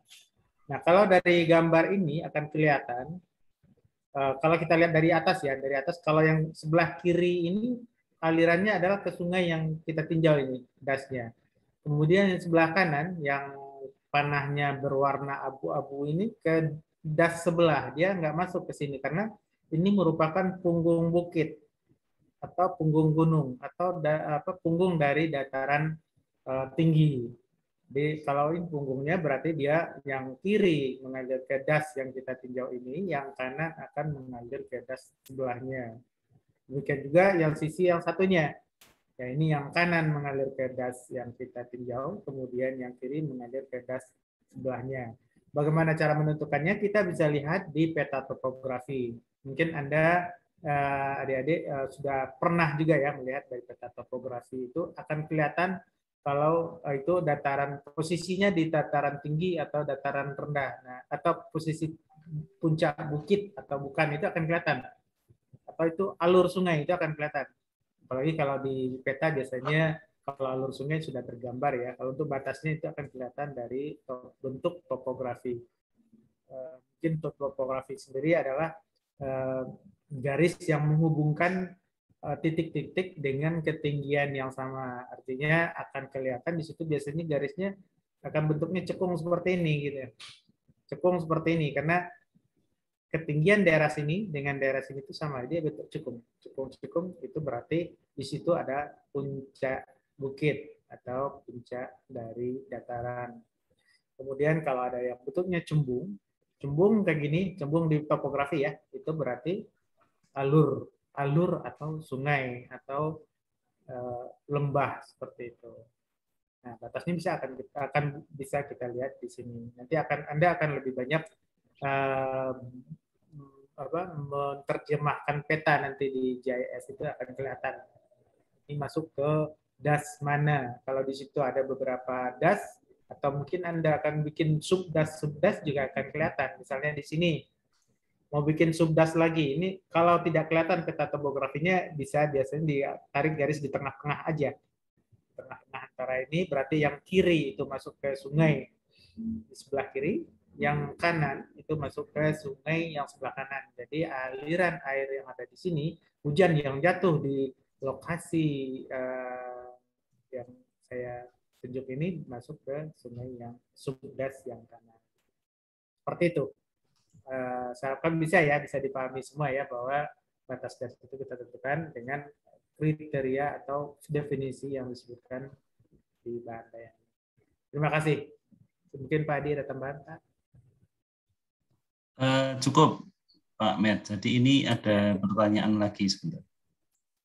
Pertanyaan yang berikutnya ini dari Mas sebentar. Mas Irfan dari UTY ya. Mas Irfan ya. Iya, Pak. Nah, kalau mengingat tingginya nilai strategi saat ini, selain alokasi dan sumber air, pasti perlu adanya pengendalian daya rusak. Ya, ini Mas Irfan ya, Mas Irfan. Masalah air itu hanya ada 3 biasanya yang lazim ya. Masalah air itu hanya 3, jadi sederhana. Terlalu banyak, berarti banjir itu kan. Terlalu sedikit, itu berarti kekeringan. Dan yang terakhir itu terlalu kotor. Ya. Ada tapi kotor itu juga masalah. Jadi masalahnya itu terlalu banyak, terlalu sedikit, atau kualitasnya nggak baik, terlalu kotor. Nah, yang ditanyakan siapa kalau Mas Irfan ya? Ya, Mas Irfan. Yang ditanyakan Mas Irfan itu kan tadi terkait dengan terlalu banyak. Ya, terlalu banyak. Karena di satu sisi tadi kan bisa dijelaskan bahwa air itu punya potensi dan sebagainya. Tapi di sisi lain, air itu punya daya rusak. Ya, punya daya rusak. Nah, daya rusak air itu yang kemudian menimbulkan beberapa hal. Ya. Bisa banjir, bisa longsor, ya. Bahkan kalau di Jogja itu ada tambahan satu lagi, banjir lahar debris itu ya. Jadi tidak hanya banjir biasa, karena yang mengalir itu bukan air, yang mengalir itu batu itu ya. Batu pasir tapi dia cair. Itu juga merupakan masalah. Nah, cara pengendaliannya bagaimana? Ya, cara pengendaliannya harus dicari pokok permasalahan dan lokasi. Kalau lokasi genangan itu ada di daerah perkotaan, maka pengendaliannya terkait dengan sistem drainasi yang ada di daerah perkotaan tersebut. Ya. Bisa jadi arahnya tidak betul sehingga terjadi backwater ya, jadi air yang balik. Bisa jadi dimensinya kurang besar. Ya, bisa jadi dimensinya kurang besar. Jadi harusnya bisa mengalirkan sekian meter kubik per detik, tetapi dia dimensinya terlalu kecil. Harusnya misalnya tingginya 3x1, misalnya cuma di situ setengah meter, berarti kan kurang besar. Nah, atau bisa jadi salurannya cukup, sistemnya sudah bagus, inletnya yang nggak bagus. Seringkali kan teman-teman kalau melihat di jalan-jalan raya itu, air menggenang di jalan tapi salurannya itu nggak penuh sebenarnya. Itu kan berarti sistem inletnya yang nggak bagus. Inletnya tersumbat sesuatu sehingga air yang di jalan atau di lahan tidak bisa masuk ke saluran. Nah, itu harus diketahui. Yang prinsipnya sebenarnya kalau banjir atau genangan di perkotaan, itu harus dilihat sistem drainasi yang ada di situ. Nah, kalau banjir itu terkait dengan kawasan yang lebih luas gitu ya, misalnya sungai besar itu ya. Nah, itu nanti bisa dilihat penanggulannya bisa dengan perbaikan tebing sungainya, kemudian bisa dengan memperbaiki kawasan hulunya. Kadang-kadang resapan yang ada di atas itu terabaikan. Karena untuk kepentingan produksi, kadang-kadang tanaman-tanaman yang seharusnya menjadi resapan itu malah justru ditebangi, kemudian ketika terjadi hujan, debitnya meningkat dengan drastis. Nah, itu yang pengelolaan daerah kawasan resapan juga harus diperhatikan. Itu kan termasuk pengendalian juga. Ya, pengendalian juga. Nah, termasuk diantaranya itu ketika ada banjir tapi di muara. Ya, itu jadi masalah juga. Kenapa? Karena ada air laut. Air laut. Kadang-kadang muka air banjir dengan muka air lautnya lebih tinggi air lautnya. Itu makanya kita memerlukan namanya sistem polder. Ya, kita bikin kolam yang ada di daerah hilir gitu ya, di daerah dekat pantai. Ketika muka air lautnya lebih tinggi, maka ada pintu klep otomatis yang menutup. Nah, kemudian air banjirnya kita pompa untuk kita keluarkan ke saluran yang utama atau langsung ke laut. Ya. Jadi bisa dengan sistem polder, bisa macam-macam itu Mas pengendalian daya rusak airnya itu. Nah, kalau debris atau banjir lahar itu kan makanya di atas dibangun sabudem itu ya. Itu kan dalam rangka untuk penanggulangan banjir lahar dingin itu tadi. Pengerukan sedimen atau pasir material yang ada di sabudem itu sangat diperlukan. Ya, tapi dalam batas-batas atau ada aturannya. Seberapa banyak dia harus diambil itu ada aturannya. Sehingga ketika itu nanti kosong dan nanti akan terjadi banjir lahar dingin lagi, maka lahar dingin yang datang itu bisa tertampung di sabudem yang sudah kosong itu. Jadi sebenarnya itu diambil nggak apa-apa, asal ada aturannya, ada batas-batasnya. Itu sabudem termasuk salah satu penanggulangan daya rusak air juga. Ya, gitu ya. Jadi sekali lagi tergantung konteksnya nih Mas. Ini nanti kan masih luas ya, masih luas. Jadi nanti bisa apakah dia terjadi di perkotaan, apakah dia di kawasan, ataukah dia merupakan banjir lahar dingin. Nah, itu nanti bisa macam-macam penanggulangannya. Mungkin Pak Ahmed bisa menambahkan, Pak Ahmed. Ya, saya kira cukup Pak Adi. Ya. Ada lagi ini teman-teman? Sebentar saya cek dulu. Kayaknya sudah nggak ada lagi.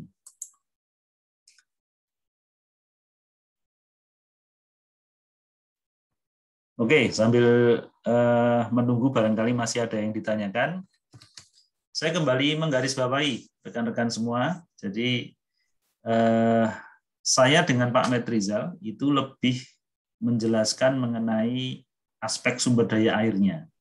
Ya, jadi bagaimana menganalisis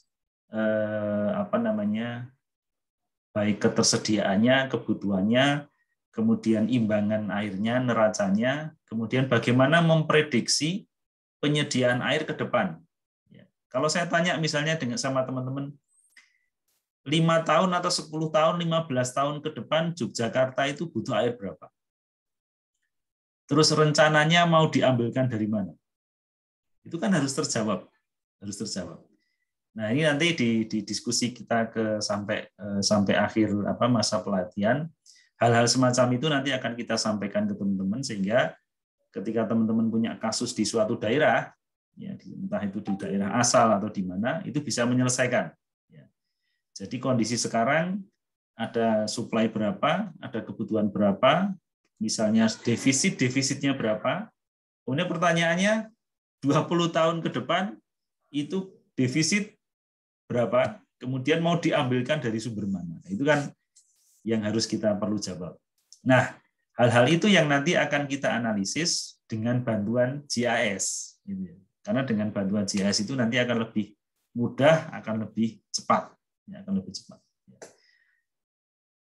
Itu intinya, teman-teman sekalian. Mungkin yang bisa saya sampaikan. Mungkin Pak Met, sebelum saya tutup, ada yang mau disampaikan? Ya sedikit aja Pak Adi. Tadi udah sempat disinggung sumur resapan Pak Adi ya? Ya.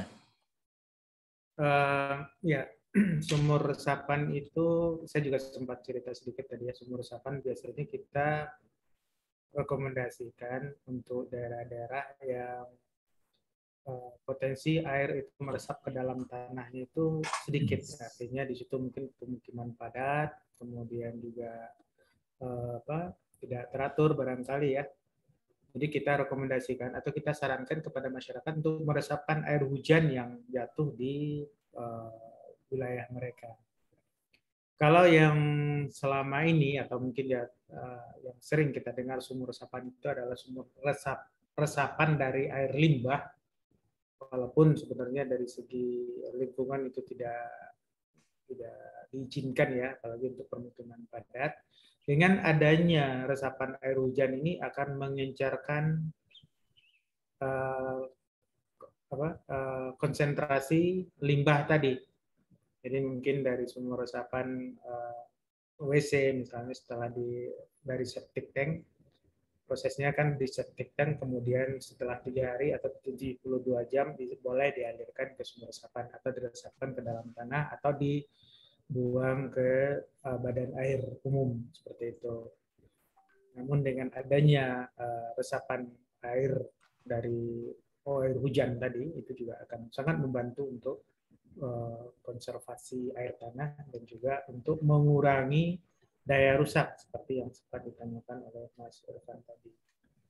Cuman perlu juga mungkin ya sedikit catatan, tidak semua daerah itu bisa kita rekomendasikan untuk dibangun sumur resapan. Ya mungkin ini sedikit agak menyimpang ya dari sini, tapi saya kira juga ada pentingnya. Misalnya ya kalau adik-adik atau Mas Mbak yang tinggal di daerah Kulon Progo, itu di daerah Kalibawang itu sering terjadi longsor akibat pada musim hujan sering terjadi longsor. Nah, salah satu penyebabnya adalah karena jenuhnya tanah dengan air hujan sehingga terjadi longsor pada daerah dengan kemiringan tertentu. Di situ ada yang namanya bidang gelincir ya, secara geologi di situ ada bidang gelincir, di atasnya itu ada tanah humus atau juga tanah mineral dengan ketebalan tertentu dan tidak terlalu tebal, dan di situ tidak bisa kita rekomendasikan untuk membuat sumur resapan. Jadi seperti itu. Itu untuk mengurangi daya rusak salah satu sumur resapan, kecuali untuk tempat-tempat tertentu yang tidak memungkinkan atau tidak direkomendasikan. Selain itu juga mungkin bisa untuk mengurangi daya rusak tadi ada vegetasi dan juga mungkin ada teknologi yang lain yang mungkin kita bisa aplikasikan. Mungkin itu saja Pak Adi. Terima kasih. Oke, baik. Terima kasih Pak Madrizal. Itu teman-teman, jadi untuk sesi malam hari ini saya kira cukup. Kemudian besok masih ada lagi ketemu kami lagi terkait dengan penjelasan mengenai perhitungan kebutuhan air dan perhitungan neraca air. Baru nanti minggu depan akan mulai dijelaskan mengenai GIS-nya. Tapi kita sudah punya dasar-dasar awal tentang pengelolaan sumber daya air. Oke, terima kasih sekali lagi kepada Pak Madrizal khususnya, kepada teman-teman yang sudah mengikuti. Jangan lupa untuk absen ya di Janabada Learning. Kemudian mohon diinfokan ke teman-temannya karena ini hanya 30 sekian yang hadir ya, jadi tidak semuanya. nanti mohon bisa mengikuti yang sesi berikutnya, karena nanti kalau tidak akan tertinggal atau sulit untuk mengikuti tahapan-tahapan berikutnya. Itu saja dari saya. Mohon maaf apabila ada yang kurang dalam penyampaian kami. Saya tutup. Assalamualaikum warahmatullahi wabarakatuh.